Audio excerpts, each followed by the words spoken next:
Este es un mensaje predicado en Living Word en español, donde Cristo es el centro. Para más información, visítanos en livingwordefc.org. Y me da gusto volver a estar aquí con ustedes. Es un privilegio para mí, de verdad, que el poder compartir la palabra, el poder ser parte de la iglesia de Cristo, el poder reunirnos, ¿verdad? Hacer lo que hacemos, cantar al Señor, adorar al Señor, abrir la Biblia tranquilamente, ver a Cristo a través de ella y moldear nuestra vida a través de Cristo. Porque de eso se trata, para eso estamos acá, que seamos moldeados cada vez más, ¿verdad? A través de la palabra y lo que enseña la palabra de Dios. Por eso estamos aquí, para eso estamos acá y podemos glorificar a Dios en eso, ¿verdad? Gracias a Dios porque ya estamos en diciembre, hermanos, ya huele a diciembre. ¿A poco no huele a diciembre? Ya se ve como diciembre, los colores cambian en diciembre, ¿estás de acuerdo? Ya nos vestimos diferente, agarramos ciertos colores, ciertas prácticas, etcétera, y es algo hermoso que de verdad podemos disfrutar. Mi familia, mis hijas aman este mes. Todo el año lo están esperando, ya quieren que sea diciembre. Pues es parte de la unidad, es parte del compañerismo, es parte de la familia, del estar cerca, ¿verdad? Unos de los otros, y es algo que podemos disfrutar realmente y aprovechar, hermanos. ¿Por qué digo aprovechar? Porque precisamente por esto es que quiero tocar estos temas este mes, ¿verdad? De diciembre, porque podemos aprovechar a hablar, predicar, reflexionar en lo que es el nacimiento de Jesucristo y todo lo que implica ese nacimiento para ti y para mí. ¿Cuánto es importante en nuestra vida el nacimiento de Jesucristo? Cada año lo recordamos, cada año estamos predicando y celebramos la primera venida de nuestro Señor Jesucristo, ¿verdad? El cual es un evento que realmente, hermanos, trasciende. Es un evento realmente importante. ¿Por qué? Porque nos ayuda a mantener el recordatorio, ¿verdad? De lo que Dios hace, de lo que Dios hizo y que Dios, siendo el creador del universo, Dios siendo el todopoderoso, por su gran amor con que te amó, Él tomó la iniciativa de hacerse hombre y nacer en este mundo como un bebé y cargar en sí mismo el pecado del mundo. ¿Para qué? Para que a través de Él se abriese un camino, el cual estaba cerrado, un camino hacia la reconciliación con el Padre. Por este mes vamos a pausar nuestras enseñanzas que estábamos llevando en Filipenses y vamos a tratar de enfocarnos, hermanos, en ese nacimiento del Salvador que a todos nos favorece. ¿Cuándo aprendemos a recibirlo? Ese nacimiento que a todos nos ayuda cuando aprendemos a vivirlo. Y es que no se trata de un evento más en la historia, que a veces eso es lo que sucede, ¿verdad? Se vuelve en nosotros un evento más. Por eso es que lo recordamos, como hablamos la semana pasada en la Santa Cena, ¿te acuerdas? Cuán importante es traer a la memoria, que Cristo vino, que Cristo murió, que Cristo resucitó, que tenemos un nuevo pacto. Recordar. Y por eso también es necesario meditar y recordar en que Dios se hizo hombre y vivió en este mundo y nació en este mundo. Es importante, es un evento que trasciende más allá de algo más en la historia, porque es el glorioso comienzo de la historia de gracia y misericordia que Dios tuvo por cada uno de nosotros para librarnos, hermanos, de las garras del pecado, para acercarnos al Creador. Yo no sé si tú puedes pensar un momento en lo importante que es ese nacimiento. ¿Lo habías meditado en algún momento de tu vida? ¿Cuán importante es, verdad? Yo pienso que muy poco podría impactar la vida de una persona que no ha entendido primeramente cuál es su condición. Una persona que no ha entendido cómo se encuentra espiritualmente en este mundo, muy poco le va a impactar este nacimiento. Ahora, ¿cuál es esa condición? ¿Qué dice la Biblia respecto al hombre y su condición? Bueno, dice la Biblia que el hombre por el pecado se encuentra como separado de Dios.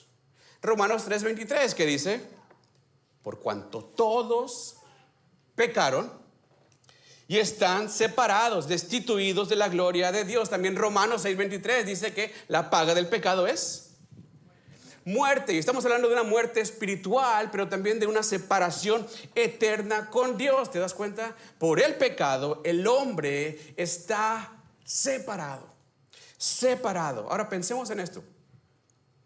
Cada persona, cada hombre peca por voluntad propia, ¿sí? ¿O hay alguien aquí que lo obliguen a pecar? Es que a mí me presionan para pecar, pastor. Me ponen una pistola para que yo peque. ¿Esto es así? Claro que no. Nadie es obligado a pecar. Es algo que se ha heredado de generación en generación, desde Adán y Eva. Cada generación que ha nacido viene con esa semilla, ¿verdad? La cual es esta carne de muerte, la cual es esta carne que se inclina hacia el pecado. Esta es nuestra condición y no podemos hacer nada al respecto. Nadie puede cambiar esa condición. Ahora, la pregunta es, ¿cuál es la consecuencia de esa condición? ¿Tú sabes? Lo acabamos de decir ahorita en Romanos: separados y muertos. Ahora dime una cosa: ¿quién puede escaparse de esto? Ya que por sí mismos nadie puede dejar de pecar. ¿Quién se puede escapar de esto? ¿Quién puede esconderse de la justicia de Dios, el cual dijo en Ezequiel 18: toda alma que pecare, ciertamente morirá? Todo hombre tiene las mismas consecuencias, enfrenta las mismas consecuencias, los mismos resultados, por cuanto todos pecaron. Todos pecaron. Ahora, teniendo eso en cuenta, teniendo esto en mente, podemos entender que la humanidad se encuentra como realmente se encuentra en una gran necesidad. Una necesidad que nadie puede satisfacer. Nada ni nadie de este mundo puede satisfacer esa necesidad. Porque ¿cómo un sucio puede limpiar a otro sucio? ¿Cómo un ciego puede guiar a otro ciego? ¿Cómo un muerto puede dar vida? Estamos imposibilitados. ¿Te das cuenta? No existe manera ni forma humana de que el hombre pueda satisfacer lo que necesita. No hay. Sin embargo, en esa necesidad del hombre, en la cual el hombre se encuentra separado, muerto, imposibilitado, incapacitado y condenado, Dios intercede. Y uno de mis pasajes favoritos en Efesios capítulo 2, versículos 4 y 5, fíjate lo que dice el Señor. Pero Dios, al ver esa necesidad, al encontrarse con esta situación del hombre, ya que es rico en misericordia, por su gran amor con que nos amó, aun cuando estábamos, ¿cómo? Muertos en nuestros delitos y pecados, nos dio vida. Es Dios intercediendo, ¿te das cuenta? Nos dio vida juntamente con Cristo. Es Dios supliendo la necesidad que el hombre tiene a través de Jesús. Ahora, por eso es que es tan importante este nacimiento, hermanos.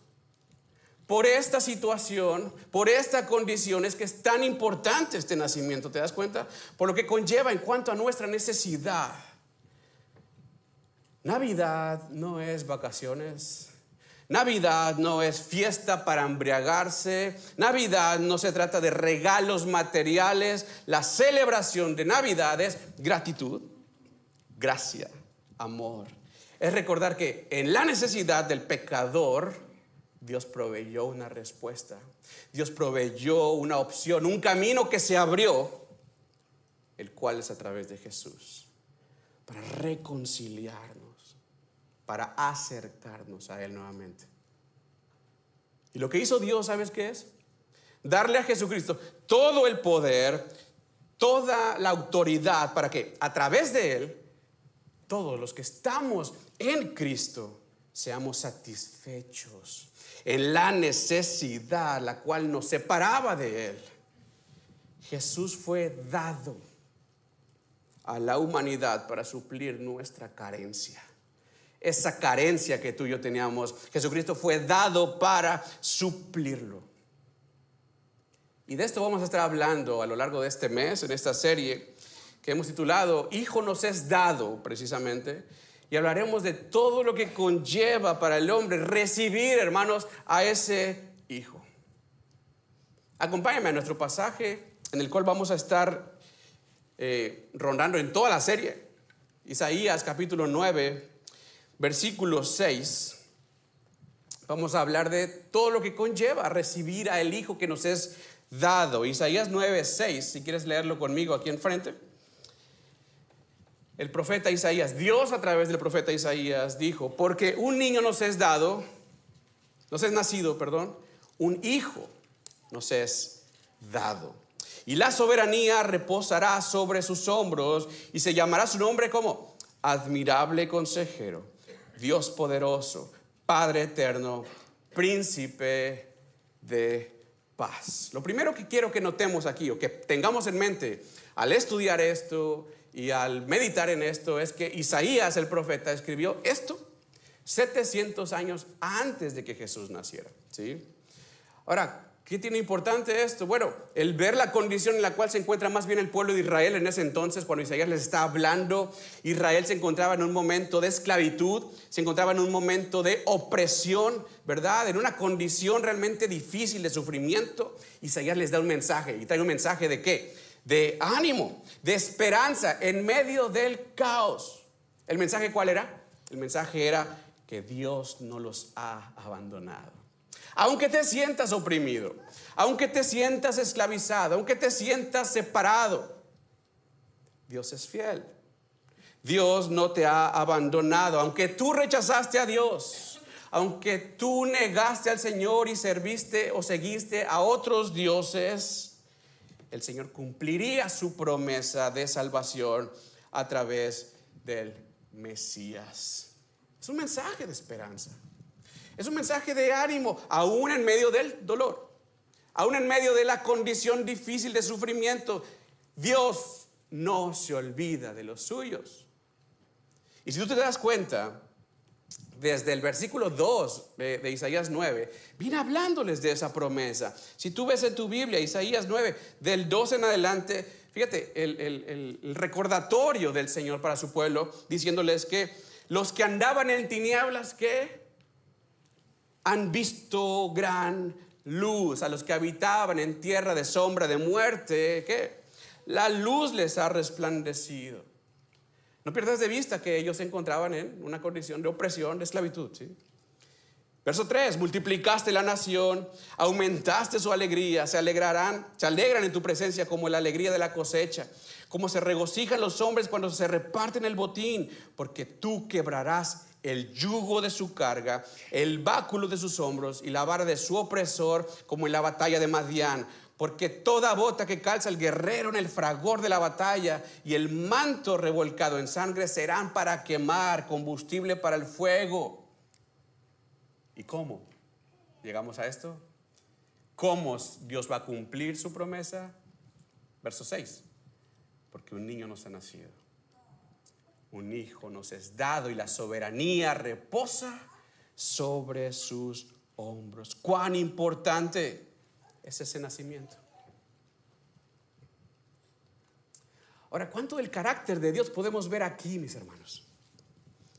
Dios es lleno de gracia, lleno de misericordia, de bondad, de fidelidad, de amor, de perdón. Él es Dios.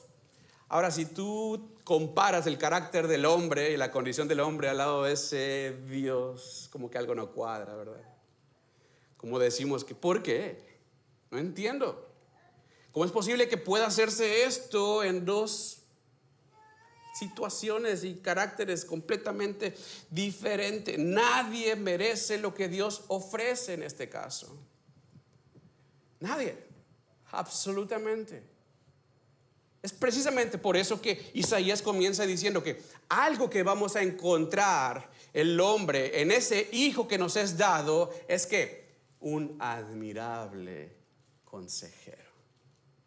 Y vamos a ir viendo cada una de estas. El día de hoy vamos a ver que en medio de esta situación, de esta condición en la cual el hombre se encuentra completamente separado de Dios, Él nos ofrece y nos da en Cristo un admirable consejero. La palabra admirable, mis hermanos, literalmente significa incomprensible. Lo que Él hace por nosotros, entonces, es algo que nadie puede entender. No podemos nosotros comprenderlo, está fuera de nuestro entendimiento. Esta palabra va mucho más allá de lo que tú y yo podemos usar hoy día, ¿verdad? A veces decimos, oh, qué admirable es el ocaso, qué admirable es este niño que ya sabe ir al baño solo, qué admirable es esta flor. Y a veces nosotros reducimos esto realmente a cualquier cosa que nos pueda sorprender. Pero Jesús es admirable de una manera que desconcierta la mente. A eso se refiere. Algo que no logra entenderse. En Jueces capítulo 13, versículo 18, utilizan esta misma palabra para referirse precisamente a quien Jesús es. Va más allá de lo que podamos comprender. En esta situación, en Jueces 13, 18, el papá de Sansón, ¿te acuerdas de Sansón? El greñudo. El papá de Sansón, cuando le dan el mensaje de que su hijo iba a ser dedicado a Dios, el hermano o el papá, ¿verdad? Manoa se llama. Le pregunta al ángel en esa teofanía, en esa visión que tuvo del Señor, le pregunta al ángel del Señor, ¿quién tú eres? ¿Cuál es tu nombre? Y fíjate cómo le contesta el ángel. ¿Por qué preguntas mi nombre? Viendo que es como maravilloso, incomprensible, no lo vas a entender, Manoa. ¿Te das cuenta? ¿Y a qué se refiere esto? Que a lo que Dios da y lo que Dios quiere hacer, no se trata de que tengamos que comprenderlo ni entenderlo, va más allá de la comprensión humana. Y eso es lo que Jesús ofrece al reconciliarnos con el Padre. Tú no lo mereces, yo no lo merezco. No somos nada ni nadie para estar cerca de Dios, ni siquiera voltear a verlo. Pero Jesús, en quién es Él, incomprensible, nos ha hecho esto, nos ha acercado al Padre a pesar de nuestras malas decisiones que a lo largo de nuestra vida hemos tomado, a pesar de nuestro pecado, a pesar de nuestra maldad, de nuestra constante inclinación hacia lo malo. Jesús no pide nada a cambio, solamente ¿qué? Creer y arrepentirse. Y es ahí donde encontramos reconciliación, aunque no lo merezcamos, ¿te das cuenta? El gran amor de Dios es incomprensible. De este está hablando Pablo cuando dice en Romanos 5:8 que Dios muestra ese amor, ¿cómo? En que siendo aún pecadores, su Hijo fue dado para morir por nosotros. Nadie entiende los designios de Dios, pero es lo que nos ofrece al darnos a su Hijo. Por lo tanto, al ver nuestra vida, hermanos, en el cómo andamos, perdidos, separados, inclinados a la maldad, podemos darnos cuenta la necesidad que tenemos de ese consejo del admirable. ¿Te das cuenta? Necesitamos ese consejo del admirable para vivir de tal manera que Cristo sea glorificado en nosotros. Es que piensa esto: nuestra naturaleza pecaminosa es total. No hay nada bueno, dice el salmista y dice Pablo también a los romanos. Nuestras decisiones siempre son hacia el pecado, hacia lo malo. Y en esto estamos todos, hermanos. En esta condición se encuentra el mundo, nos encontramos todos. El mismo apóstol Pablo, ¿te acuerdas? Romanos capítulo 7. El apóstol Pablo decía él: lo que no quiero hacer, eso hago, y lo que sí quiero hacer, no puedo hacerlo. Y de hecho se llama a sí mismo: miserable de mí, ¿quién me librará de este cuerpo de muerte? Pero me encanta porque termina el versículo 25 diciendo: gracias doy a Dios por Jesucristo. Gracias doy a Dios por Jesucristo, quien puede ayudarme, ya que Él es el admirable consejero, ya que Él es quien puede guiarme hacia donde yo necesito ir. No se trata de mí, no se trata de mis fuerzas, no se trata de mis capacidades, sino se trata de Él. Yo no sé si en algún momento tú te has sentido de esta forma que se sintió Pablo, luchando contra sí mismo. ¿Te ha pasado? Es que la mayoría de las decisiones, cuando se toman separados de Dios o sin considerar a Dios, lleva al hombre siempre a más pecado, ¿sí? Esto es por regla. Cada decisión que tú y yo tomamos separados de Dios, sin tomar en cuenta a Dios, nos va a llevar a más y más pecado, más y más perdición. Porque déjame decirte una cosa: nuestra sabiduría no da para tomar decisiones que nos lleven a salvación, hermanos. No da. No podemos confiar en nuestra propia prudencia. Proverbios dice que no te apoyes en tu propio entendimiento. Porque Jeremías dice que nuestro corazón es engañoso y perverso. Y es que hay caminos que al hombre le parecen rectos, pero su fin es de camino de muerte, dice Proverbios otra vez. Entonces, ¿qué hacer? ¿A dónde ir? ¿A quién acudir para ayudarnos en nuestra necesidad? Son preguntas que naturalmente no podemos contestar. Son preguntas que no podemos responder nadie. Necesitamos intervención divina. Necesitamos intervención divina, sabiduría divina. Es por eso que encontramos muchos científicos, estudiosos, que como no se pueden responder estas preguntas, ¿qué es lo que empiezan a hacer? En su intelecto, ¿verdad?, académico, ¿sabes qué hacen? Empiezan a eliminar estas preguntas, de esas voces, ¿verdad?, estas pensamientos, y empiezan a quitarlos. ¿Y qué es lo primero que dicen? No hay Dios.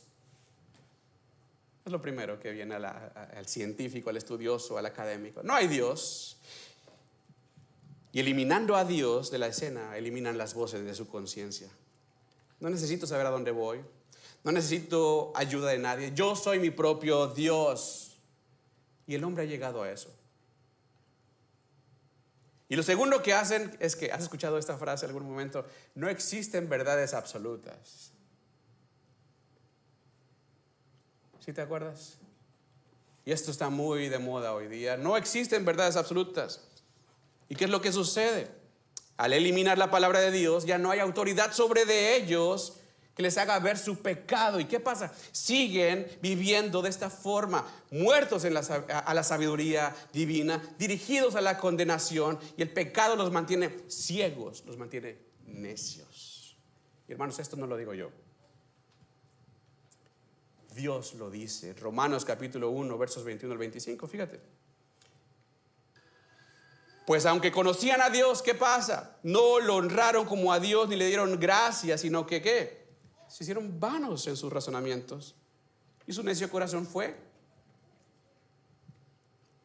entenebrecido. Profesando ser sabios, pensando que su sabiduría es suficiente, descansando más bien en sus razonamientos, se volvieron necios y cambiaron la gloria de Dios incorruptible por imagen de hombre corruptible. Verso 25. Porque ellos cambiaron la verdad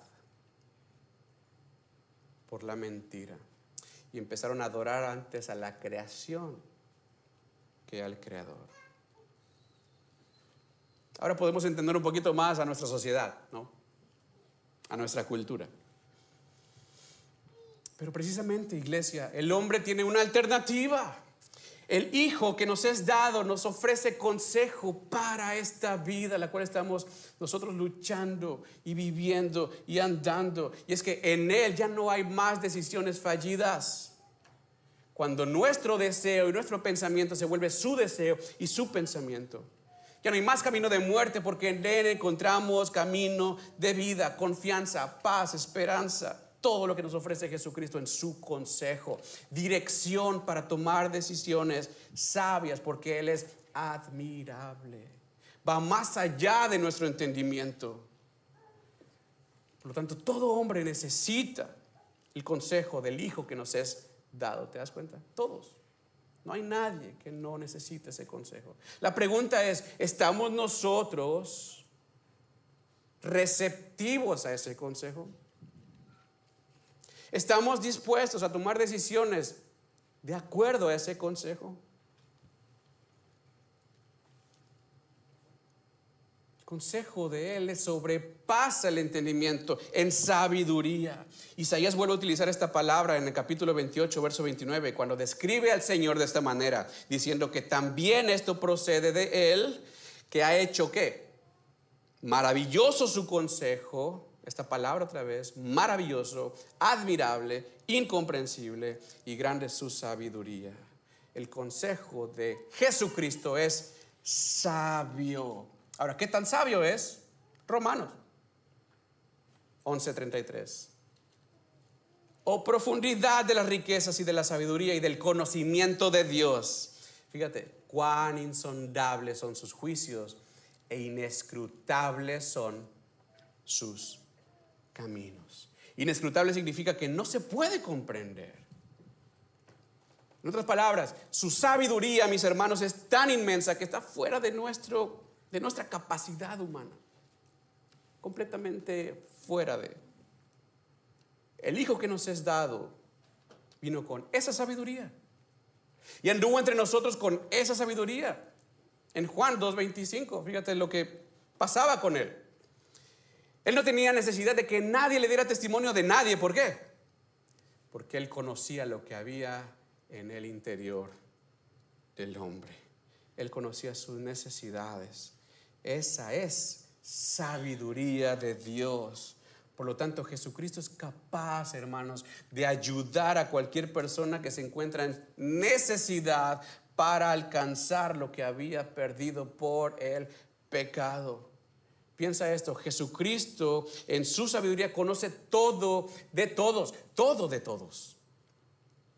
Colosenses 2:3 dice que en Él están escondidos que todos los tesoros de la sabiduría y del conocimiento. No sé si me estoy explicando acá. Él conoce absolutamente todo de todos. Lo que tú estás pasando y viviendo, Él lo conoce.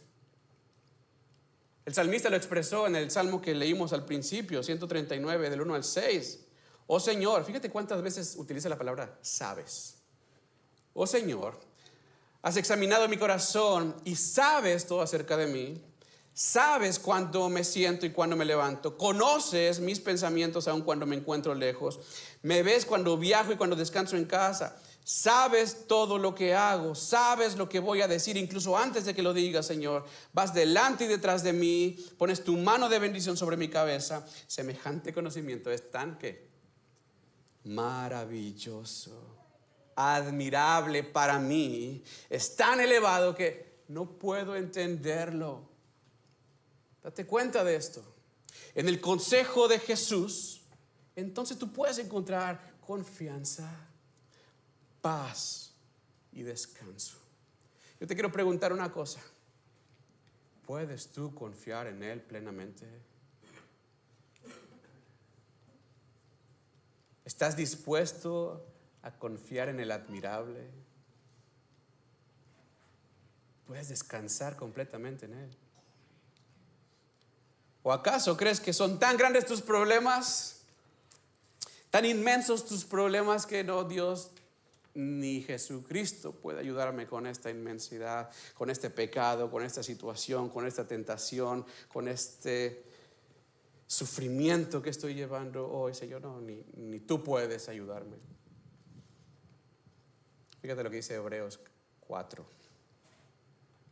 Porque no tenemos un sumo sacerdote, esto es un intercesor. Porque no tenemos un intercesor que no pueda compadecerse de nuestras flaquezas, sino uno que ha sido tentado en todo como tú, pero sin pecado.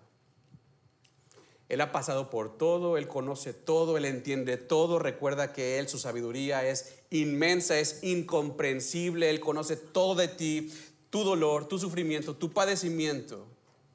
Él lo conoce. Y ahora ten en mente el versículo 16. Por tanto, acércate con confianza al trono de la gracia para que recibas misericordia y hayas gracia para la ayuda oportuna. Por lo tanto, hermanos, podemos confiar en el Hijo que nos es dado porque Él siempre sabe lo que estamos pasando. Él conoce nuestra situación, nuestro corazón, nuestros pensamientos y nuestro sufrimiento. Y Él tiene control de todas las cosas. Y Él te va a poder guiar en su consejo hacia el camino que tú debes de tomar. Iglesia, la posición de Cristo como nuestro admirable consejero significa que tú y yo podemos confiar en Él sabiendo que, en primer lugar, en esa sabiduría infinita, en esa sabiduría inmensa, Él tomó la iniciativa de darnos una opción para acercarnos al Padre cuando estábamos separados. Fue idea de Él, no fue tuya ni mía. Él lo pensó, Él lo diseñó y Él lo llevó a cabo. Puedes tú tener confianza en eso. Su amor es incomprensible, su gracia es incomparable y te ha hecho volver a Él. Y en segundo lugar, nuestro admirable consejero escucha tus problemas y conoce tu corazón. Conoce qué es lo que estás pasando. Él sabe exactamente dónde te duele, dónde te pesa y quiere darte descanso. Tiene la capacidad, Jesucristo, para guiarte por el camino correcto a través de su palabra. Por lo tanto, hermanos, en estas fechas que recordamos el nacimiento de Jesucristo, tomemos la oportunidad para agradecer a Dios. Tomemos la oportunidad para darle gloria a Dios porque nos ha dado este hermoso regalo en Cristo, que es la salvación y el perdón de pecados. No lo entendemos, no lo merecemos, pero confiamos en que su sabiduría es infinita, es incomprensible, y en esa sabiduría decidió Él tenerte cerca, darte la oportunidad a que creas, te arrepientas y le sigas. Es ese consejo a través del admirable, el Hijo que nos es dado y en el cual descansa la soberanía sobre sus hombros, para que tú y yo seamos libres por gracia y para gloria de su nombre. Este fue un mensaje predicado en Living Word en español, donde Cristo es el centro. Para más información, visítanos en livingwordefc.org.